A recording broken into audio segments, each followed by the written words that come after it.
Hi there, you are most welcome to today's vlog.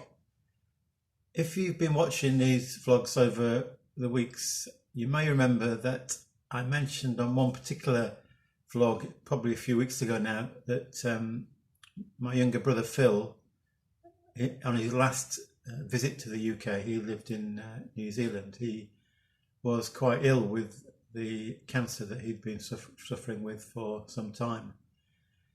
And yet he wanted to come and visit, and I asked him, because I had an evening service at one of my churches, whether he would be willing to say a few words. And although he wasn't very well, he was agreeable to that.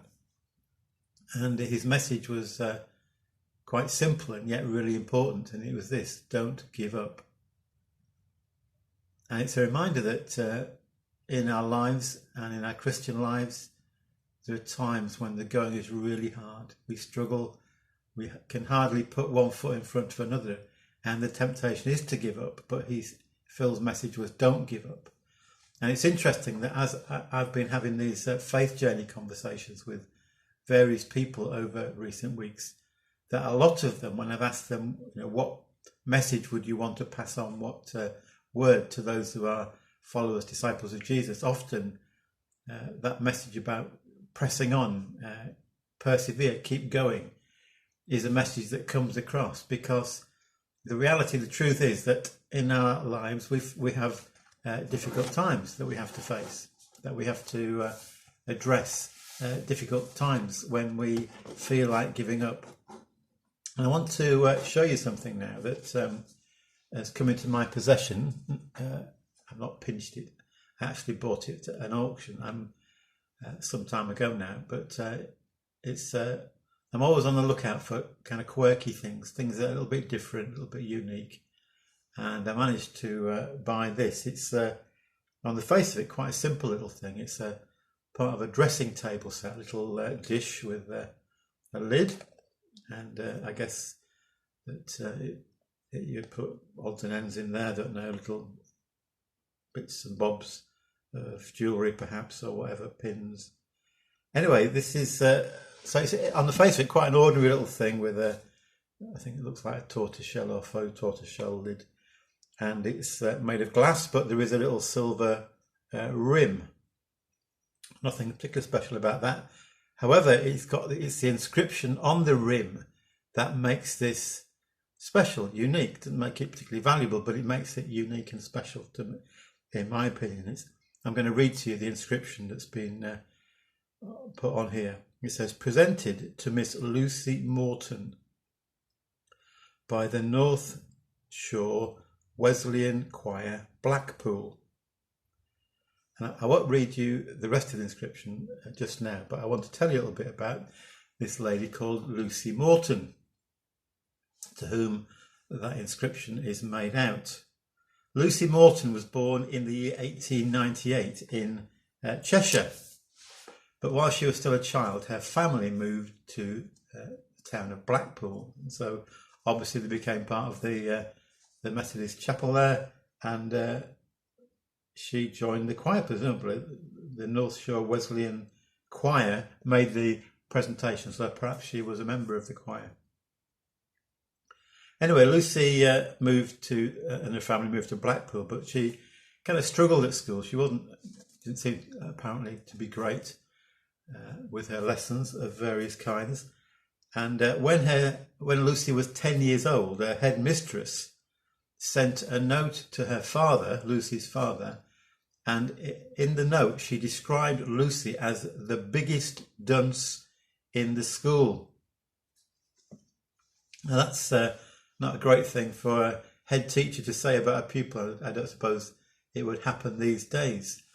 And I was interested to listen to Carolyn Lawrence, who's the new vice president of the Methodist Conference, saying how in her younger life a lot of negative things had been said to her, and how they had impacted how she felt about herself, and she became very insecure. Felt that her life wasn't worth very much because of all the negative things that people had said to her as a young person, indeed various stages to her life. And those negative things that people say can really impact how we feel about ourselves. So the good thing about this note that the headmistress sent to Lucy's dad, although she says Lucy is the biggest dunce in the school, she suggested that Lucy take up swimming. She might be good at swimming. So as a result of that, Lucy joined the local amateur swimming club. Now, here's a young lady who's been told she's the biggest dunce, is not any good at her schoolwork. But the amazing thing was that 12 years later, after she joined this swimming club, Lucy Morton held the world record for the 200-yard breaststroke. So she found something that she's really gifted in. She excelled in swimming.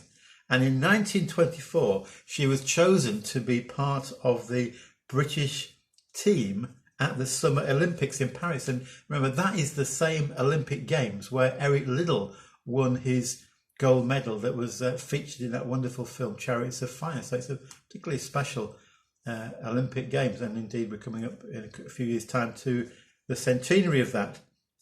So Lucy's entered into the Olympic Games as a swimmer, and she won the women's 200 metres breaststroke gold medal, and so became the first British woman to win an Olympic gold medal for swimming in an individual non-relay event.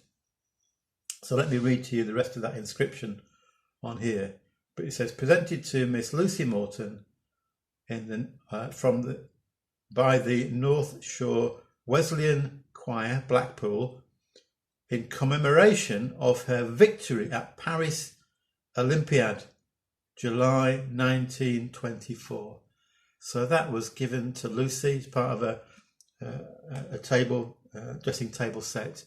And so to hold this in my hand, I mean, to some people it wouldn't be of any particular significance, but to hold this in my hand, to think that Lucy Morton, who won that Olympic gold medal nearly 100 years ago, once owned this, it's very special.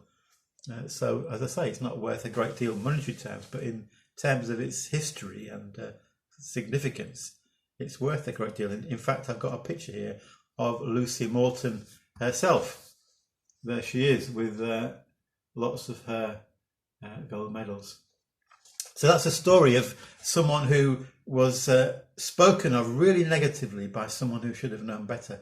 And that could have really mentally harmed Lucy for life. But she found a way of expressing her gifting, a God-given gifting, and persevered. 12 years after she joined that swimming club, that she became world record holder, and then a further 4 years she became Olympic champion. So that's 16 years of I'm sure regularly going down to the swimming baths, training, commitment, hard work, perseverance, pressing on. And I'm sure there were discouragements along the way. And that's really an example of how pressing on, don't give in to discouragement, don't allow negative words spoken over you to influence you, resist them.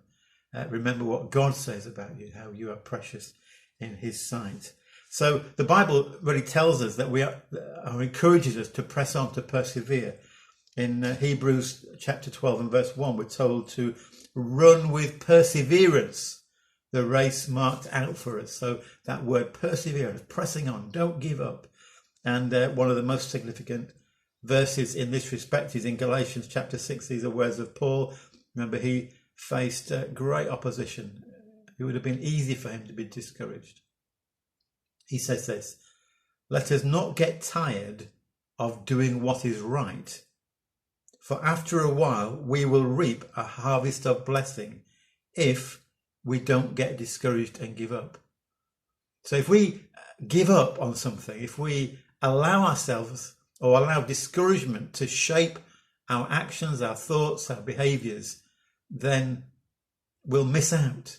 But if we press on, keep going, don't give up, the harvest will come. The fruit, the rewards will be reaped. So that's a message, isn't it, for us all, to not give up in our Christian lives or in whatever we're doing in life. Don't give up, press on. It's really hard at times, I know that. But that's the message that God gives to us. He is with us.